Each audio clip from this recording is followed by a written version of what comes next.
ഇന്നലെ കുറച്ച് വിരുന്നുകാരുണ്ടായിരുന്നു കേട്ടോ. അപ്പൊ നമ്മൾ കുറച്ച് നെയ്യപ്പം വാങ്ങിയിട്ടുണ്ടായിരുന്നു. അപ്പൊ ഇന്നലെ ബാക്കി വന്നത് നമ്മൾ ഫ്രിഡ്ജിലേക്ക് എടുത്ത് വെച്ചിട്ടുണ്ടായിരുന്നു കേട്ടോ. അപ്പൊ ഞാൻ വിചാരിച്ചെന്നാൽ പിന്നെ ഇന്ന് നമുക്കത് ഫ്രഷ് ആയിട്ട് വീണ്ടും ഒന്ന് കഴിക്കാന്നുള്ളത്.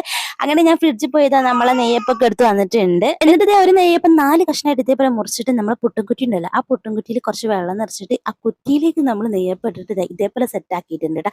ഇനി എന്താ പരിപാടി വെച്ചാൽ അതിന്റെ ഇടയ്ക്കാണ് ഈ ഒരു ചെടി കണ്ടത്. ഇത് എനിക്ക് മമ്മി വിടുന്ന് തന്നാണ് കേട്ടോ. ഇത് വെള്ളത്തിലിട്ട് വെക്കാൻ വേണ്ടിയിട്ടുള്ള ചെടിയാണ്. ഇവിടെ വേറെ ഒരു ചെടിയും വളരില്ല കേട്ടോ. അത് വേറെ കാര്യം. പുറത്ത് ഉപ്പോരൊക്കെ ആയതുകൊണ്ട് കടലൊക്കെ അടുത്താണല്ലോ, അതുകൊണ്ട് അപ്പോൾ ഇത് മാത്രമേ ഞാൻ അവിടുന്ന് കൊണ്ടുവന്നിട്ടുള്ളൂ. അപ്പോൾ ഇത് വെള്ളത്തിലിട്ട് വെച്ചാൽ നല്ല രീതിയിൽ വളരുന്നുണ്ട് കേട്ടോ, കുഴപ്പമില്ലാണ്ട്. അങ്ങനെ കഴിഞ്ഞാൽ നമ്മൾ പുട്ടും കുറ്റി അടുപ്പത്ത് വെച്ചിട്ടുണ്ട്. ഇതേപോലെ ആവി വന്നതിന് ശേഷം നമ്മൾ സാധാ പുട്ട് കുത്തൂലേ, അതേപോലെ തന്നെ നമ്മൾ കുത്തി കൊടുക്കാനുണ്ട്. അപ്പോൾ തന്നെ നമ്മൾ നെയ്യപ്പം ഇതേപോലെ ഇങ്ങനെ തയോട്ട് വീഴട്ടെ. അങ്ങനെ അടുത്ത റൗണ്ട് കൂടി നമ്മൾ ചെയ്തെടുക്കുന്നുണ്ട്.